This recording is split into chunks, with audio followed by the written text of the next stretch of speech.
Right then people, welcome to another vlog. So behind me is the gym that I'm going to today, the Wall Fitness. Been here many times before in Thailand. I've trained pretty much everything other than legs here. So yeah, it'll be really fun to basically give their leg equipment a try.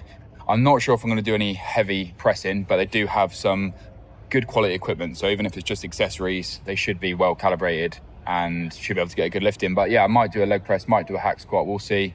I've had watermelon for a pre-workout meal today. Water, electrolytes, had a big strong black coffee before I left, and I've got a Red Bull in my bag. So yeah, without further ado guys, let's get this leg day started.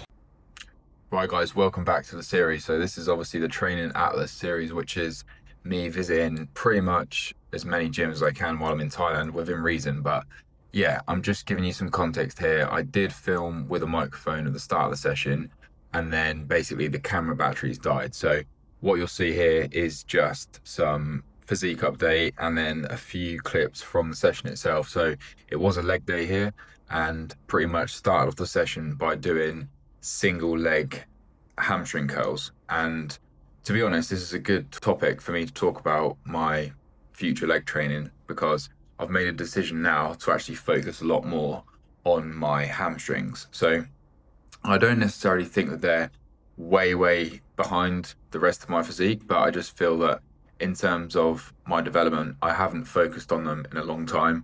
And also they definitely could do with some, muscle tissue added to that area. So calves and hamstrings are going to be put ahead of my quads and also ahead of some of my other body parts as well. So yeah, what I'm planning on doing at the moment is I'm going to do one leg day, which is going to be biased towards quads. So I'm going to aim to start with single leg extensions. I'll probably do between 3 to 5 sets of those, and then I'll move on to a heavy hack squat. Probably between 7 to 9 reps is usually what I like to get on there, maybe 6 to 8, something like that. And after doing that, I'll then move on to a single hamstring exercise, which is the only one that I'll do for the whole session, and that is going to be probably just a seated hamstring curl, because I find that that's the easiest one to do if I'm feeling exhausted and not perhaps the most focused or the most time consuming. Whereas when I do the day which is focused a bit more towards the posterior, so the hamstrings, I'm going to be then starting with a focused hamstring exercise. So what I aim to do then is a laying down hamstring curl or a single leg hamstring exercise. So that could still be a single leg laying hamstring, or it could also be what you're about to see in this video here, which is basically standing single leg. So yeah, a few variations there, and that will just give me the opportunity to focus more on that when I've got the mental capacity to, really engage that muscle and not be fatigued trying to do it at the end of a session like I would be on the quad day. And also it just primes me more for the next exercise, which is going to be an RDL. So I haven't focused on RDLs for a long time, or also any wide stance squats, anything like that. I haven't been prioritizing deadlifts. So that kind of movement hasn't been a priority for me, and therefore I haven't been growing my hamstrings in that aspect. I've been relying on the accessories, but I feel that it will be useful for me to include a compound in there that I can actually increase strength on quite a lot. So for me, I think I've realized that not just pushing to failure, but actually going for a slightly lower rep range and just trying to build strength does actually give me a lot of good results for hypertrophy. So this next training block, I'm going to be easing myself into some of these exercises, but definitely going to be aiming for more strength-based workouts in terms of aiming to improve my strength rather than just trying to get a better contraction or a better squeeze, etc. So yeah, just a change of pace really, and I'm really excited to see those numbers go up. And obviously when I'm doing this commentary now, I'm looking at this footage that's a little bit in the past, and I'm commentating on what is a dieting phase. So what you're watching here is, the weeks go by, I'm dropping my calories, I'm increasing my cardio, I'm increasing my output and trying to decrease the level of body fat that I have on my physiques. So yeah, what I'll do is I'll jump you guys back into the actual video in a second, because I do have a few clips on the iPhone from when I was actually filming.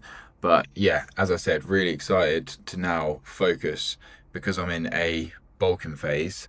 I'm looking back on this and each day I was getting leaner. It's nice to see the cuts, the detail on the legs, and obviously that hard work paying off. But now actually being able to grow the hamstrings is what I enjoy the absolute most. So yeah, really excited to use many pieces of equipment that I've got here in Thailand, which is going to be great for training legs.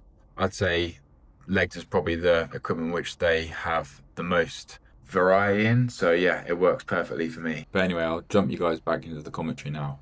Right, so I massively fucked up. Basically, I forgot my wallet, which meant that I couldn't actually pay for the gym itself. But because I've been here a few times, they're nice enough to just let me in, and I'm gonna have to come back and pay tomorrow. So a little bit annoying because this gym's not actually that close to me. And because I've only got a few days left in Chiang Mai, I'm kind of now choosing what body part I want to train at each gym. So I had planned to go to Momo Gym tomorrow and hit a chest session.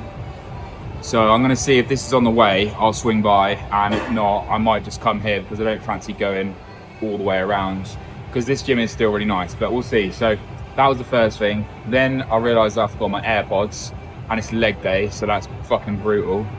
And then finally, my camera batteries weren't charged. So yeah, there's also a speaker blaring right next to the first exercise, so I thought there's not even any point in me using a microphone. So what I'm doing instead is obviously this clip will be put in the middle, and then the rest of the video where I'm just training will be a voiceover. So still going to make it work, still going to be a good leg session, and yeah, just got to push through basically.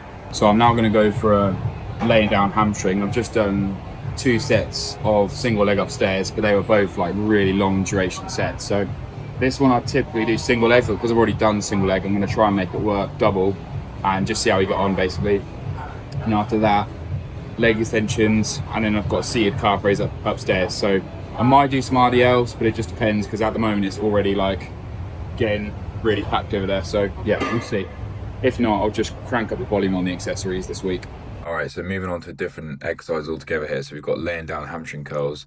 I've been doing these a lot recently. I think they just happen to have these quite a lot in Thailand. So that being said, I didn't used to like these, so I'd 100% encourage you guys to use different equipment. And even if it's something which you haven't enjoyed or you haven't felt a good connection with in the past, if you try it again, you might find that it actually clicks. So I'm going to be using these as a key indicator for my strength of my hamstrings over the next few weeks, alongside RDLs, which is going to be fantastic. And actually the session that I did today, even though I'm commenting on this, which is a little while ago, was also a hamstring dominant leg day.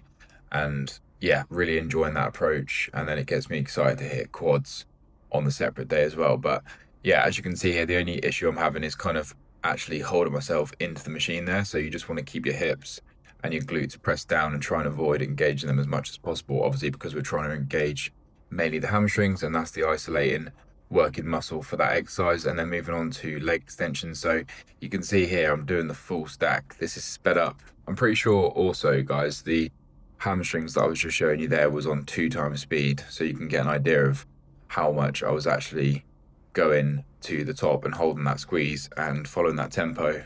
With the extensions here, these are on about 3 times speed, so I was just absolutely rinsing through the reps here. And then I decided to go single leg because obviously I was just doing a ridiculous amount of reps. I think I went up to about 30, and at that point it's just endurance really, so wasn't really much in it for me. And yeah, you could argue that they're not complete reps, but obviously I'm still moving the weight around, and I'd much rather have a leg extension which is very heavy so that I can actually push myself to the limit and not have to worry about going to ridiculous rep ranges. So the extension that I'm doing now in my leg days is not going to be at this gym, so I didn't write any of these weights down because basically I know that I'm not going to train legs here again. So yeah, really cool gym. Much of the equipment is fun for upper body, but for me, I much prefer to just do a heavy leg day where I've not got to worry about going full stack single leg, and I can actually just do either a double leg or a single leg or a hack squat or a Smith machine as well. I'm not just limiting myself to accessories for either of those muscle groups, but yeah, definitely accessories are an absolute key part of any leg day. And I think you can all agree leg extensions are pretty much the go for quad development. So yeah, quick little post down here, just seeing how kind of lean the hamstrings are as well, which is quite cool to see the cuts there. And yeah, it's weird because obviously when you do get pumped, you do lose a little bit of that, the definition. But ultimately, yeah, what you want to do is obviously see how you're looking pumped, how you're looking unpumped, and compare those two. If you're only doing physique updates where you've got a chest pump, then obviously you're probably gonna bias yourself and think that you're looking much better than you are. So be honest with yourself, but also at the same time, don't be too harsh. So hope you guys enjoyed the video, and I'll see you in the next one. The only way's up.